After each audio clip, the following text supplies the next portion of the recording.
This is my perspective on racism in Malaysia as a Kadazan who was adopted and raised from birth by a Chinese family. This also means that I was raised with the Chinese perspective of what it means to be a Malaysian, so I understand the reasons and sentiments as to why we as a community might hold the beliefs that we have. This is based on my observations from after living in Malaysia for over 10 to 11 years. I'm so sorry, but I feel like a bulk of the racism comes from the same community I was raised to be a part of. I'm a bit of a special case. I was adopted by boomer parents. They grew up in the version of Malaysia that experienced Merdeka for the first time. They grew up in the version of Malaysia that was actually harmonious between races. And I understand that most of the perspective from the Chinese community on Malaysia right now, they come from the generation after my parents' generation. Those generations were the ones with the shitty politicians that started playing the race cards and everything. And to those of you who were from that generation, I'm so sorry that you have to experience that version of Malaysia. That instead of feeling unified, you felt ostracized, attacked, blamed as a Chinese community. That is very unfair. I understand the feeling of wanting to protect your own because you as your community, you only have yourselves to rely on. But what my own community doesn't realize is that a lot of them are also hypocrites. Is it possible that we're also perpetuating our own version of the racism cycle? I came back from Dubai after spending many years growing up there. My first language was English and second language Arabic, which I barely spoke. I struggled to fit in. I struggled to learn the language, but the first language I ended up learning was BM. Honestly, in my experiences through college, uni, working life, Malays and Indians were the most welcoming, warm people that helped me fit back into my country again. But the ones that did make the most fun of me, that did leave me out even when I was trying to learn Mandarin were,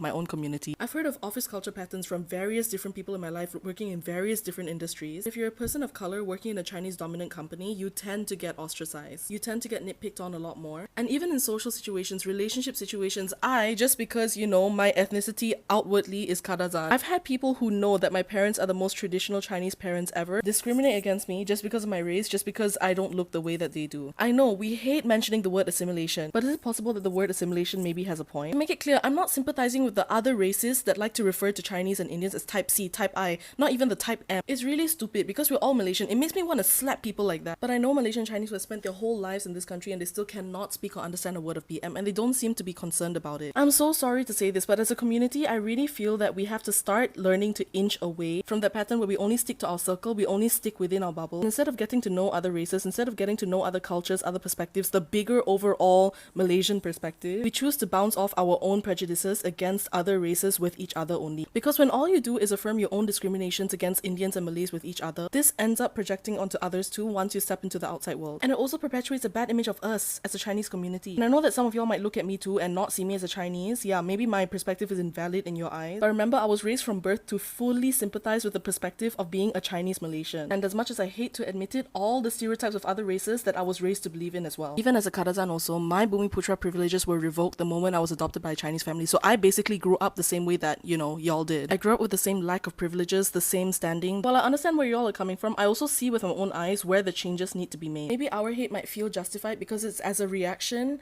to the hate that we have experienced towards our own community. But it's not justifiable at all because it's the same cycle of hate, it's still the same cycle of racism, just in a different font. And if you carry the kind of perspective that I've been describing, please reflect. Okay, that's it. Bye. I want to share something that shocked me in Malaysia. I was resting in the reading room of my part. It's named Mark Residence.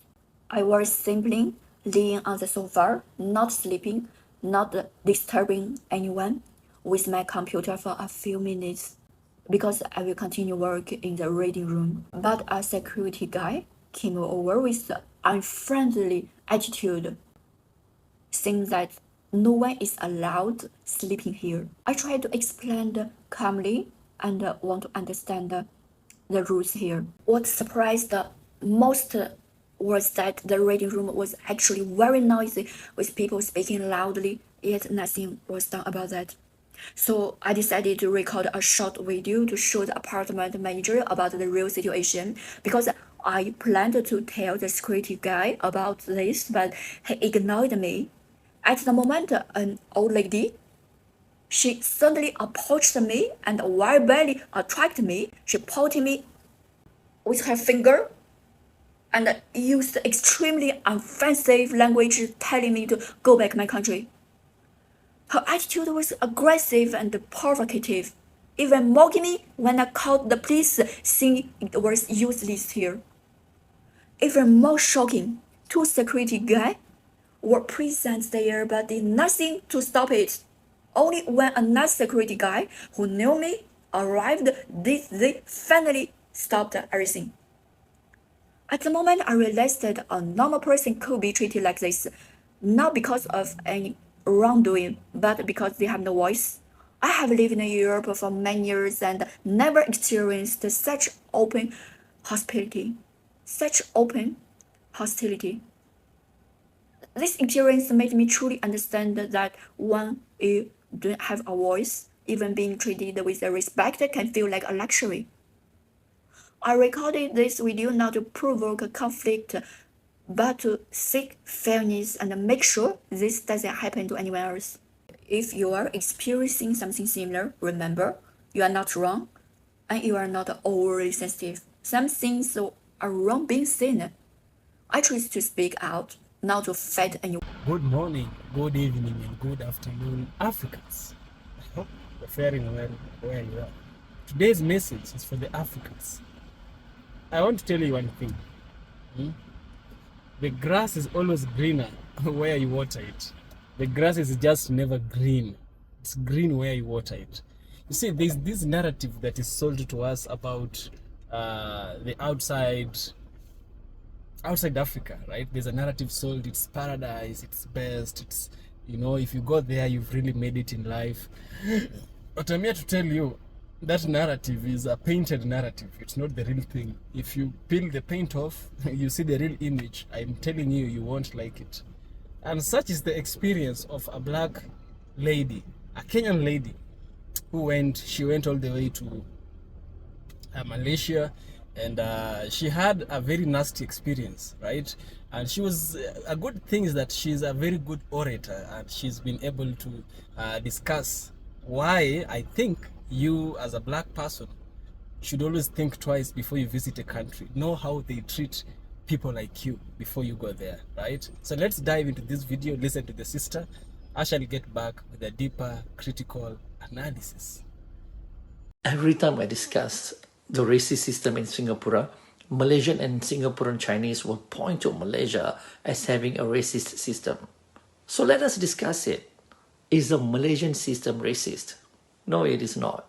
And it has nothing to do with equalizing the economic imbalance created by the British. We have to remember that the current socio-political system where we become citizens of territorial states is a fairly recent one.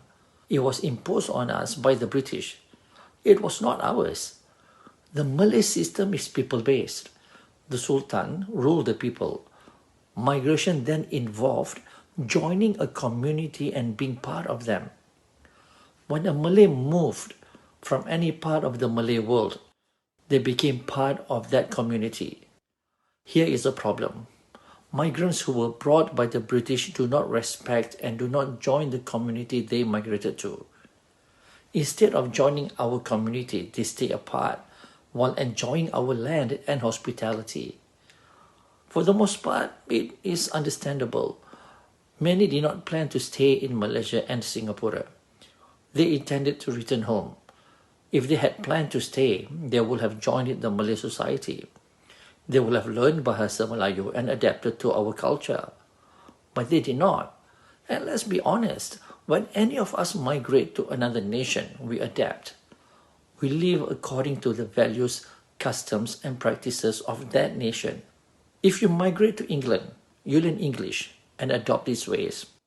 You may be a communist in China, but in England, you do not reject democracy and demand they accept your foreign socio-political demands. No one will migrate to Japan or France and refuse to learn their language or accept their social and political system. It is understood that respect is owed to the society you join. But somehow migrant communities in Malaysia and Singapore refuse to respect the Malay social and political culture, the very system that gave them shelter and opportunity. The system in Malaysia is meant to support those who fully embrace the socio-political order, those who masuk Melayu or belong to any of indigenous groups. How can someone who refuses to fully immerse themselves in the society they join then complain about not receiving the full benefit of that society? The tension today is not between the races. It is about whether Malays, as the indigenous community who have held sovereignty over this land for thousands of years, should have the right to their culture, their system, and their sovereignty. and whether those who refuse to adopt the language, customs, and beliefs of the Malay society they joined should demand the full benefits of the very society they reject. My friend and I experienced racism in Malaysia, and it was not once, but this one was the most humiliating one. And I've talked to a few people, they told me that they have reasons why they do that, and come to think of it, yes, they have reasons. Before you get angry that nothing justifies racism, I just want to give you context of actually what happened to us, and then I'll give you context of why people do that. And I'm not saying that you should justify it, but it's terrible what's going on out there. Like, when you think about it, it's crazy. So it was the first night that we got to Kuala Lumpur, and we really wanted to party. We wanted to go out to the club and experience nightlife. One thing about me when I'm traveling is that I just don't experience, like, I just don't do excursions. I want to do like everything that people do when they go to that specific place. So we were so excited, and my friend and I, we love to party. So we are like, oh, let's go and see what's out there in Kuala Lumpur. And earlier on, when we were doing one of the excursions, we actually met a Kenyan man that has been in Malaysia for like a week, and he was recommending us these places that we should go. So at that time, we're like, oh, we are going to the places that this guy recommended because he's Kenyan. So that means like our party style is almost the same, is almost similar, and we're actually gonna enjoy the places he went. So we get ready, we do our makeup, we dress nice, because in Kenya, like, for you to, okay, I think it's the rest of Africa, like whenever you're going out, you have to dress, you have to show up. So that's what we did with my friend, and then we went to the club. So the guy that was driving us to the club apparently has a Kenyan friend. He has lived in the US for like 9 years, and he has several Kenyan friends. So he told us he has one Kenyan friend that like their best friend. So he called him and he told them, oh, I've met your Kenyans, they're in my vehicle, I'm driving them. And he actually made us like talk with the other guy. But after the conversation, he told us, why did you choose to go to track? Because it's Monday, I think it was Monday, I can't remember what day of the week. It's Monday or whatever, and it's not so fun on this specific, it's either was Monday or Wednesday, I don't know. It's not so fun on this specific day of the week. Maybe I could take you guys to another place. We told him, our friend recommended this, so we want to check it out. If we don't like, you're gonna call you, and then you can take us to the other place. So he gave us his WhatsApp number. We got to the place. It has like several clubs, and it was boring. So we were like, no, we're not gonna stay here. Let's take the other guy, and then he can take us. So we've already trusted him because he has a Kenyan friend, and that is where we made a mistake. Yeah, I mean, maybe he was being genuine, I don't know. But the moment like he took us to the other place, we were like, oh yeah, this is it. So many clubs organized, arranged around, and like, oh yeah, at least we can hear the music. Like, if you want a Latino club, there is a Latino club. You're gonna hear reggaeton. If you want reggae, you're gonna get into a club that plays reggae. You want Afrobeats, the same. You want white people music, the same. Like, you can get everything in that street. Oh, it's Bukit Bintang, by the way. So a lot of people will ask me why I went there. I didn't know what goes on there, okay? And so the moment we just got out of the vehicle, we are walking around, the first club we wanted to get in, they told us, no, you're not allowed in this club. So the first time I asked why, he was just silent, like, and looked at me. So I didn't know why we're not allowed in the club. And obviously my brain will just go straight to, oh, I'm black, that's why I'm not allowed in the club, you know? Because why is everybody else getting in the club? Like, white people are getting in the club, white girls are getting in the club, Malay girls are getting in the club, all the Chinese are getting in the club. Why am I not getting in the club? It's because I'm black. That is obvious, like, that's what I thought. And I walked to the next club, and it's the same thing. We walked to the next one, we are not allowed. Like, we walked to like 5 clubs, we are not allowed. We gave up. And then the last club, they were like, oh, get in here. And then it was playing Afrobeats and Amapianos. My friend loves Amapiano. So we were like, oh, let's just get in here, have a drink, and if it's not what we think it is, we'll just walk home. We'll just go home.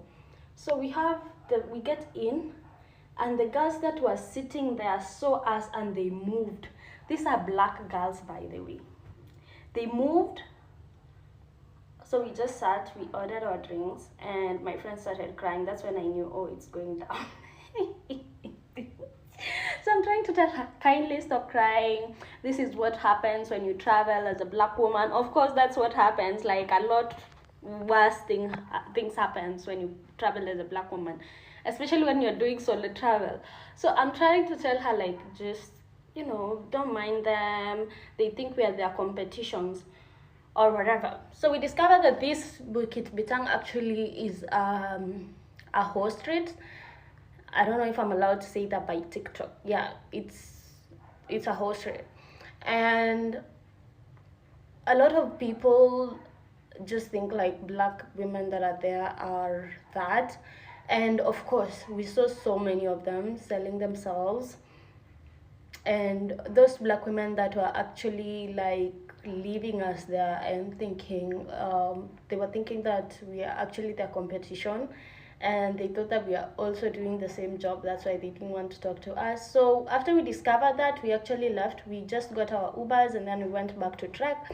And lucky enough for us, when we got to Trek, we got to this club, and the DJ there, he was black, and I think he noticed that we are there, so he started playing East African music, and he also played amapiano, played Afrobeats. So like that was so much healing for us, because we eventually danced, we had fun. And then this is where now the drama happens, another one. So we're trying to go home. It's around 3 a.m. and we're trying to like get a cab home. But unfortunately, this was not anybody's fault. It's maybe our fault. When we registered our Grab, for me, I didn't register it with my card. I registered as pay with cash. And at night, it does not accept pay with cash. It only accepts pay by card. So we're trying to get, and we can't get. So we talked to the people there, like, oh, can you help us? We're trying to get Grab and whatever. They don't want to talk to us or anything, and I don't blame them. Like, I wouldn't be talking to a stranger at that time.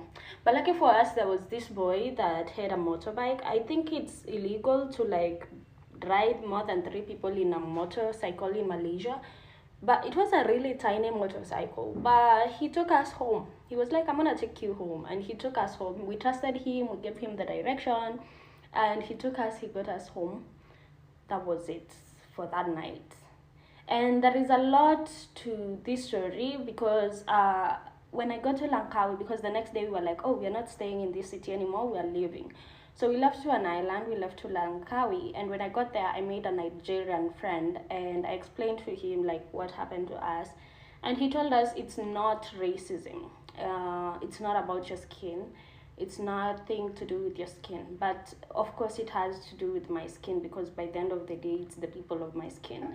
And we were talking about how this whole story is like how crazy it is for the girls that are doing that job, and what's making it so hard for people to actually party there, and why there's so many prostitutes, and why these girls are actually doing that.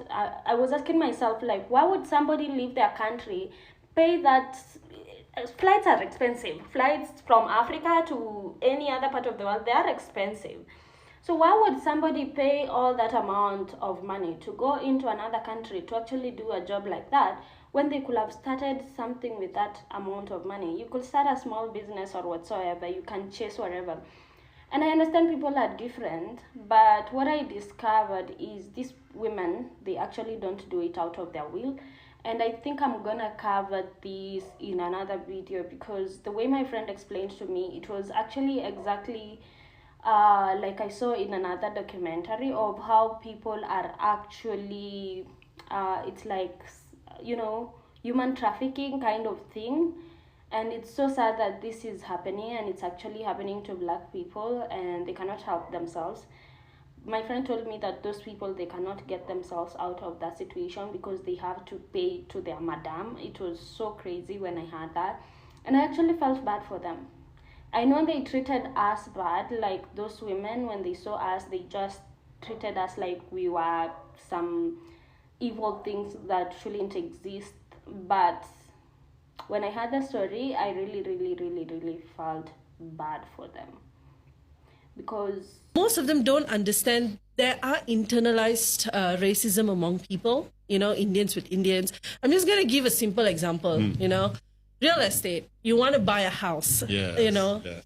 Many Indians will call up and say, oh, what are the majority living in that area? Yes. And they will say Indians, it's okay, next. Yeah, they'll prefer Chinese. Exactly. Yeah. And I've seen all these comments, they say And that. Malays too, sorry.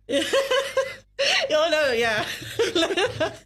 Yeah, so that's why I said we Indians are the best at this. Yeah, we are. We are really the best at this. And it really outshined in that moment when he denied those kids, ice cream. And the saddest part is, how fast kids pick up things these days. So when he said that in BM, and I said, you don't sell ice creams to Indians, and it registered in their head, and they went back running to my other family members and said, he's not going to sell us ice creams because we are Indians. Yeah, it's A not so 6-year-old saying that. And that's why I said in my video, it was a turning point. I was going to, you know what, it's fine. If he wants to do it that way, let him do it that way. But after hearing my niece saying that. So now, after clearly watching this video, here is my deep critical analysis. Just as I told you earlier, the grass is greener where you water it. Don't expect the grass to be green where you didn't water it. And when the owner of the grass starts asking you to leave, don't question them. It's their right to be in that place, and it's their right to do whatever they want. It's really not their right. It's an abusive thing, right? But to them, they think it's right. Because according to the lady, the bar, or rather the club, had its own right to stop unwanted people, according to them, from getting there, right? And one of those unwanted people is the black people, right? Because they have told us we have white clubs, we have Latina clubs, we have these kind of clubs. So this narrative is not far-fetched from what we've always experienced. It's just the same old narrative. Black people are not welcomed anywhere. Africa is the only place that welcomes you for who you are and accepts you for who you are without showing you that you are black. In Africa, if a black American comes here, they don't know they are black. They're just human beings. But there are places where your blackness is seen. It's seen. You shouldn't be living knowing that your color is noticeable, or rather you are aware that you are different from other people. You just blend in without having any kind of such kind of emotions, right? So that's my thought. It was a short one. I'd really love to hear your thoughts on this. Yes. See you in the next one, and stay positive.